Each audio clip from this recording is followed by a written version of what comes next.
First of all, can you hear me? Yes. A little feedback there. It's ringing a little bit. That better? That's better. Okay. I think those were our saddles on the bar, right, Russ? those were the Cowboys. I'm glad to be here. It's the first time here. I've never been up in this part of the country. It's very beautiful here, and I'm glad to be here. I've been enjoying it so far. And we'll give you a good idea of what we do, why we do it, and let you know that we have been successful with it. I was exposed to Dave's language procedure about 5 years ago. But before I get into that, if you see me kind of bouncing around here, wandering around, I'm actually blind by definition. I used to be a farmer rancher in North Dakota, nearly lost my life in a farm accident back in 1986, and speaking with about the health issues.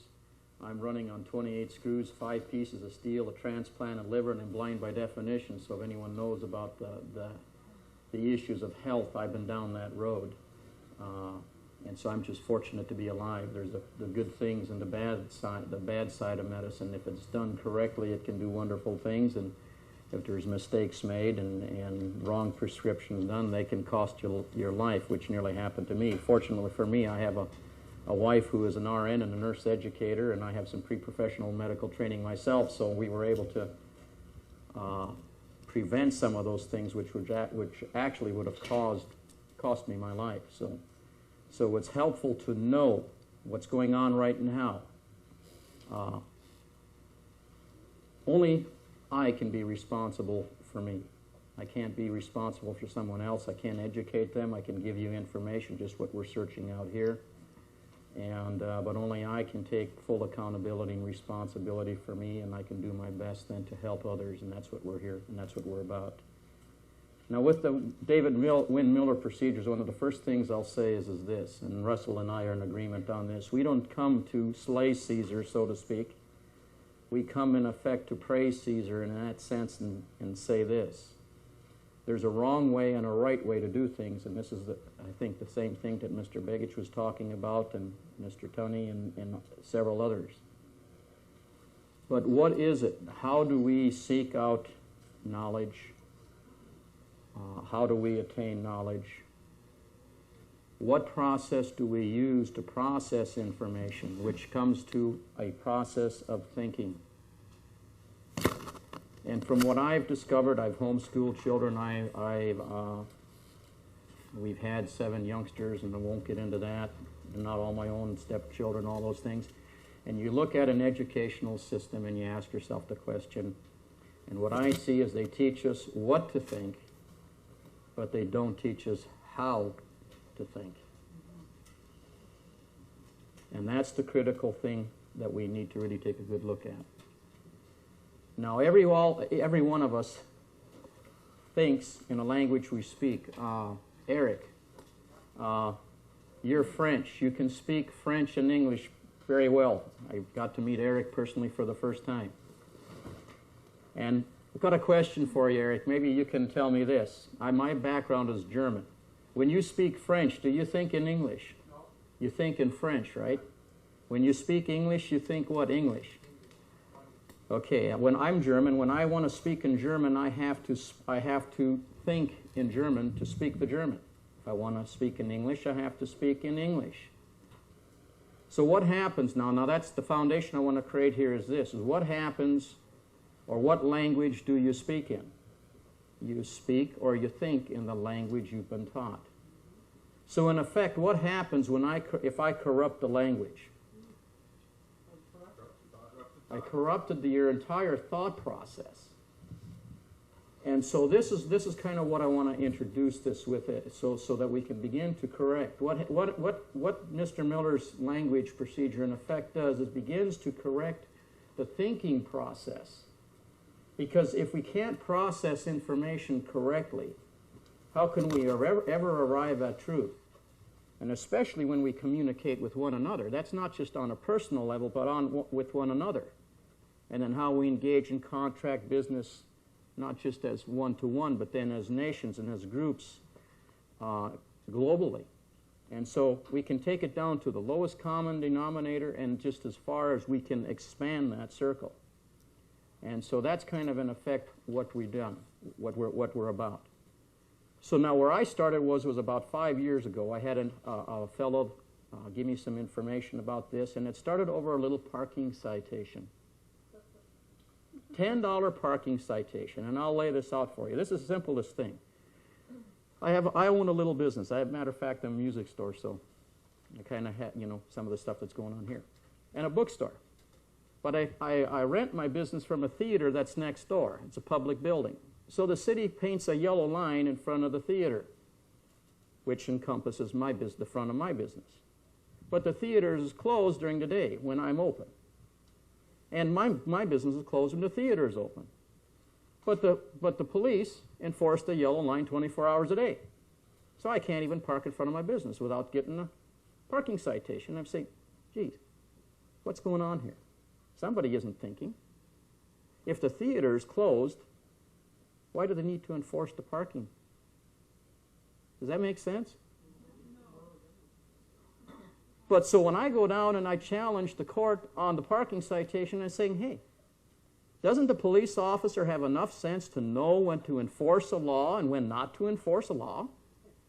Who am I damaging here? Nobody. But they said, hey, you got to pay the fine. I says, duh, this don't make sense. And so it had nothing to do about the money. It had to do with principle. I mean, I'm an easygoing guy. I'm a friendly guy. I may be blind as a bat now, but back then I was still driving. And so when I found this language, I says, well, good grief, how can they impose a performance on me when I've not damaged anybody? And it's obviously that I'm having damage because of them enforcing a city ordinance that doesn't make sense. And so that's when I was exposed to David's law procedure, and I started studying it, and I used it. And man, they went ballistic. Over $10.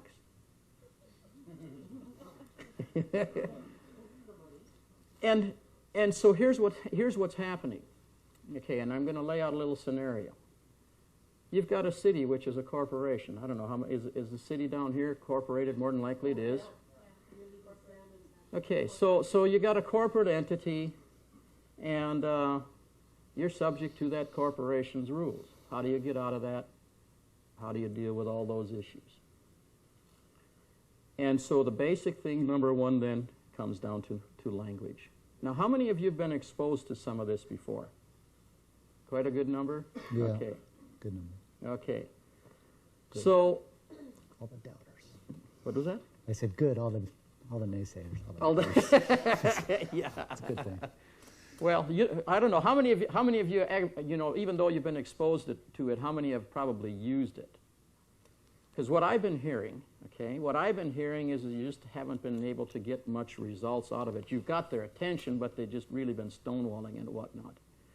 And the reason why they stonewall it so much and they do not want to acknowledge it is because you're so close. You're right there at the door knocking on it.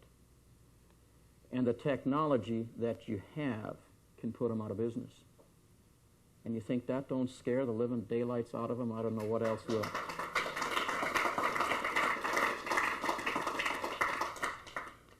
So the first thing is about the language procedure is knowing how to control the subject matter and the language for contract.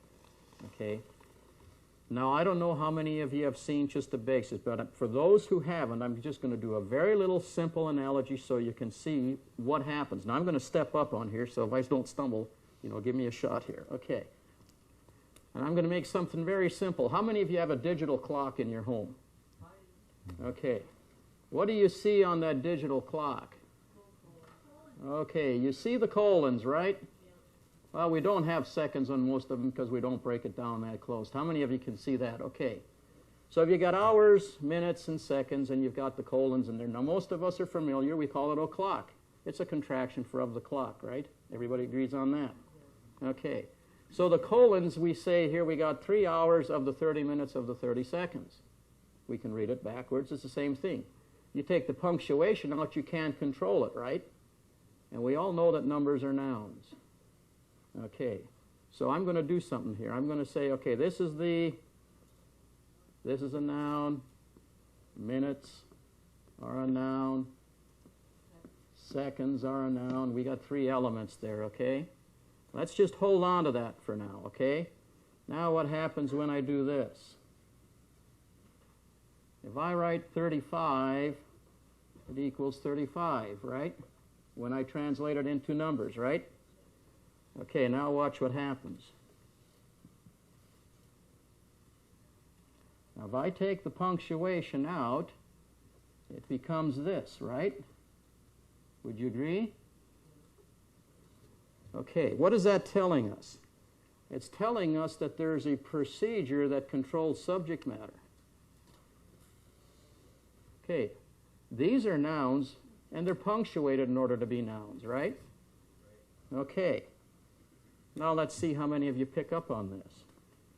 Those of you that haven't been exposed to this in the past, okay, just to give you a short reason why this is important. We got it. Okay. It's okay. Now, this is my name, Gordon James Gunch. What's the problem here between this and this up here?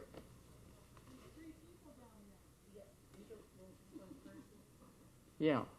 If I have to use punctuation to control numbers, which is time, whoop, we're moving here. I got you. Yeah, it's the clip. What's wrong with my name? And this is what happens. Why aren't they taught that in our schools? We can teach mathematics correctly. We know that 2 plus 2 equals 4. So why don't they teach us to put punctuation in our name? That's the simplest thing there. And there you can see that we need procedure to control subject matter. So here's what happens. We've had some pretty good successes. And this is why language is important, because words mean things. And I'm going to give you a couple examples of some of the things I've experienced, okay? Because I'm not going to get so much into the procedural aspect of this thing, but just to show you, because what I want you to do is to begin to get you to think. My son had an accident. He was driving my car, and I think he was about 17 at that point in time, and he was going to the park, and he come around the corner, and he was going a little too fast.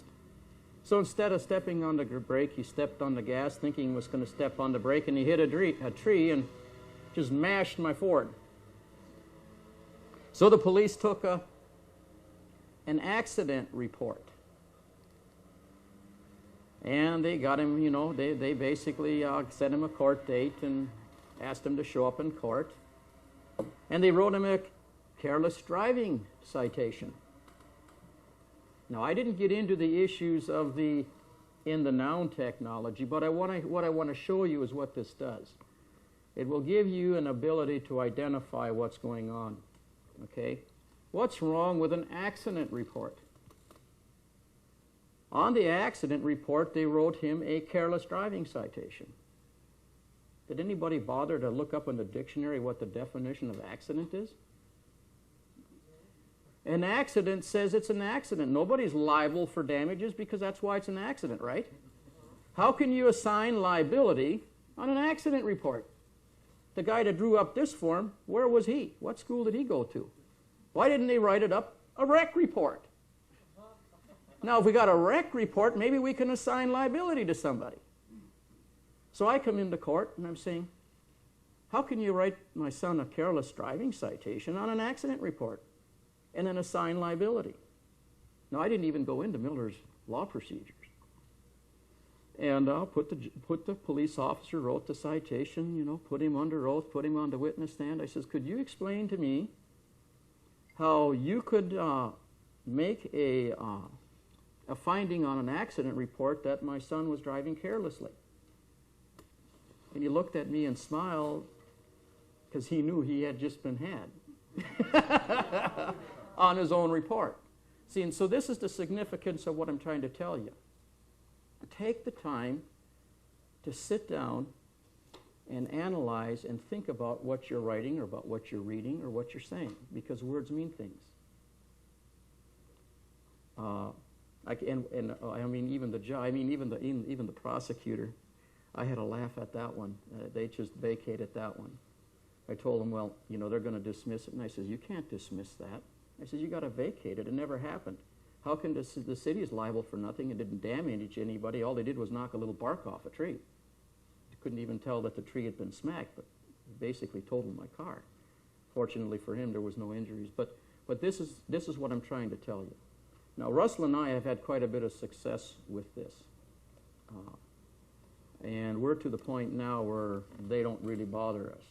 Now, we always want to be very, very responsible for everything that we do. We don't go out and break laws just to break laws simply to prove the fact that we can do that. We don't do that. What we are actually about is just trying to teach people a mechanism that they can begin to control their environment around them by how they process information. And we love Canada. We love Canada customs. Yeah. Well, go ahead. Go ahead, tell that one. Let him get up When here. we come through customs, of course, I had Eric send me a $1 stamp of Canada. Yeah. Canceled here at your local post office. Well, with no ID or no nothing, I simply cancel the stamp and write my contract on it. Stroll on into customs and simply look at the lady and say, well, cool, from one postmaster to another. I'm postmaster of a bankrupt corporation, Canada.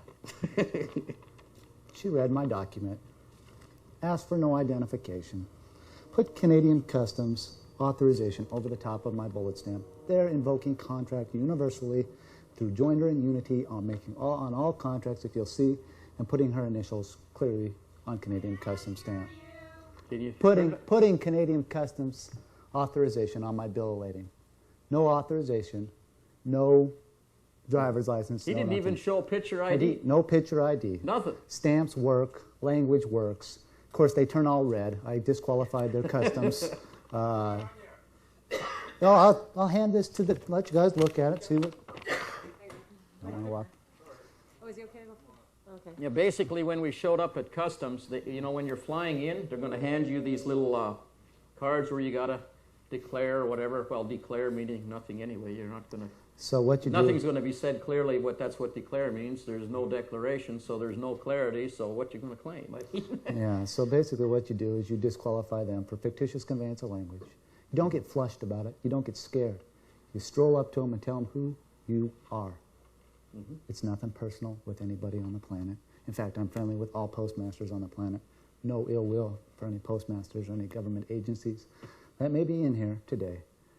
So, point being, you can control the world around you by how you contract on a global basis, through bills of ladings, through stamps, through knowing who you are and being very confident about it. Take a very humble approach. Give them authorization. No judge on this planet has any authority. If the judge tells you, I'm not authorized, give it to him. Swear him in right on the spot. He will honor that. He will honor that.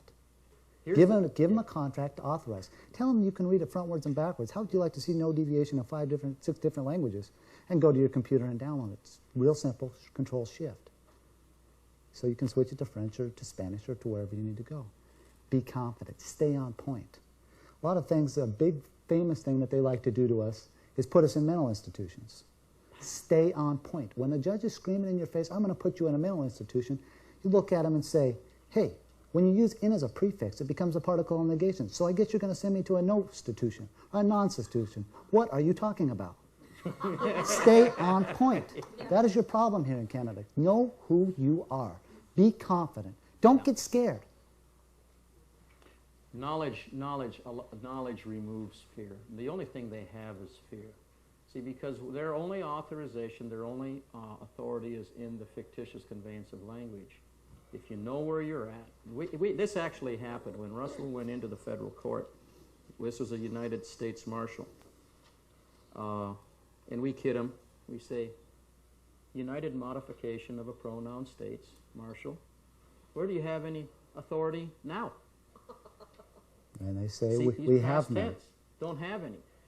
And so when we processed an order through the clerk and asked the marshal for, or basically ordered the marshal for a performance, which was to open the court at such and such a time and date and place, and he says, well, we don't take our orders from the clerk. and we only do signatures. We looked at him, and he says, hey, you know you're right. Great. We do. We're in the truth, and we do autographs. And so we're ordering a performance. And his jaw about dropped, and his eyes got wide, and you know what? He didn't disagree. In fact, when we came to court against the Internal Revenue Service, I went to court and sued them for fictitious conveyance of language. Yes. They agreed with me 100%. I said, yes, there is no law in the truth. There is no obligation to pay. Where do you want us to place our authorization? Here, here, and here. And they agreed to it. So I'm 27 years old, and I no longer have a tax obligation anywhere on this planet. It's a pretty good feeling. Little trick is it says individual income tax. Well, since in is a preposition, but when used as a prefix as a particle of negation, I guess nobody's there and there's nothing to tax. Income, there's no come, and there's no individual, so there's nobody there and nothing to tax. So how am I supposed to pay this tax? With what? Because I don't exist. But take